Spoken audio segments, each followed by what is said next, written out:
Before the zodiac had 12 signs, before charts, predictions, or horoscopes, humans looked up at the sky in silence and saw not a system, but a presence. The stars were not symbols. They were companions on a long, dark night, sentinels of the infinite. The night sky was not divided into houses or futures. It was a single, seamless tapestry of light and shadow, observed, remembered, lived. Long before astrology became a system, the heavens were a story written in light, a grand narrative whispered from one generation to the next. People did not ask the stars who they were or what their fate might be. They watched the stars to understand time, to find their place within its great turning wheel. When to plant the first seeds in the warming earth, when to follow the migrating herds across the plains, when to gather by the fire and let the world rest.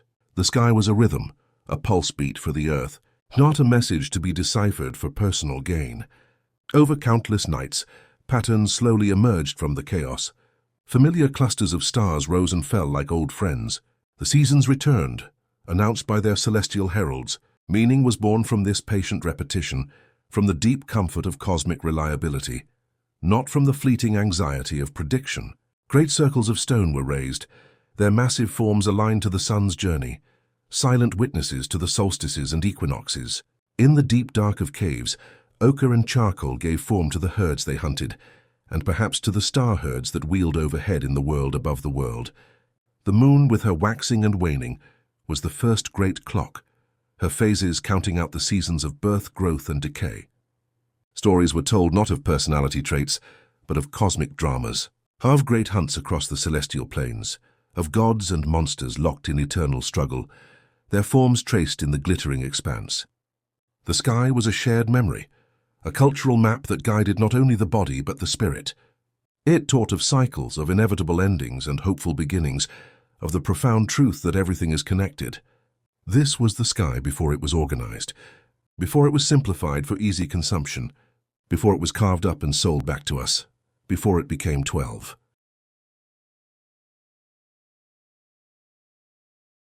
As communities grew, as people stopped wandering and began to settle, the relationship with the sky began to change. Memory was no longer enough. When crops depended on timing, when survival depended on seasons, humans needed precision. They needed shared understanding. They needed a common rhythm everyone could follow. So the sky was studied more closely, not just watched but measured.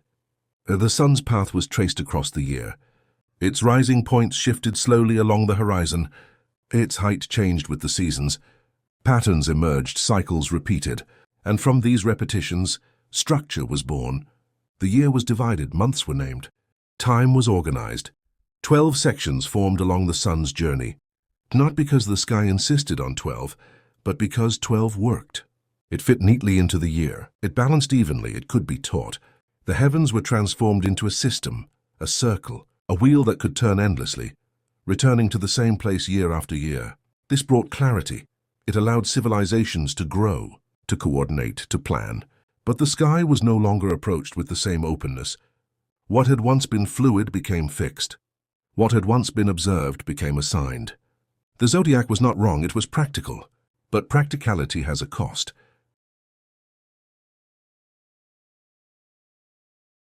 The problem was never the number 12. The problem was what 12 could not contain. The sky does not divide itself into equal pieces. Some constellations are vast, stretching across large portions of the heavens. Others are small, appearing briefly before fading. The sun does not spend equal time with each group of stars. Its path overlaps, it lingers. It moves unevenly. Between the signs there are moments of transition, days that belong to no clear symbol, periods where the sky feels unsettled. Ancient observers noticed this. They spoke of thresholds, of passages, of in-between times when one season had not yet ended and another had not fully arrived. These moments were subtle, harder to define, difficult to place inside a system, so over time they were set aside. What could be measured remained. What resisted structure slowly disappeared from use. The sky became simpler, easier to explain, but also quieter. Layers of meaning were lost not through destruction but through omission. The heavens were still vast, still complex, still alive. But human attention narrowed. The 12 signs became familiar, comforting, repeatable, and everything beyond them slipped into the background. Not gone, just no longer spoken of. The greatest wonder was not in the system, but in everything it could never hold.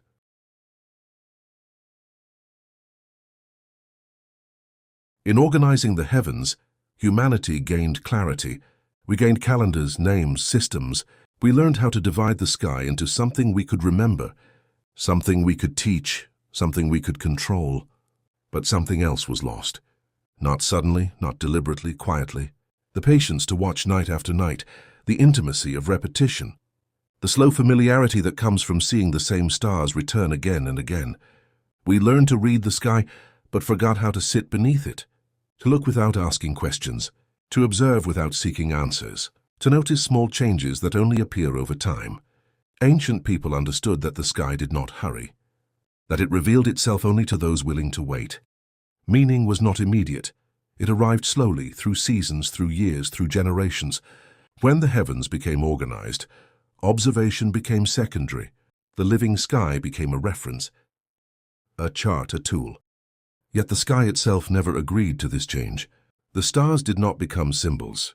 They did not stop moving. They did not freeze into categories.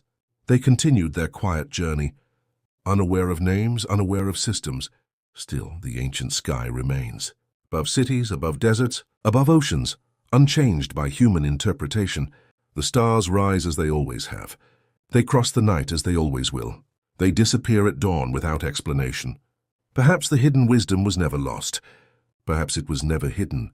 Perhaps it simply asks for something we no longer practice. Stillness, attention. Time, perhaps it was only waiting to be noticed again. The ancient sky is still above us. It has not changed. Only the way we listen has.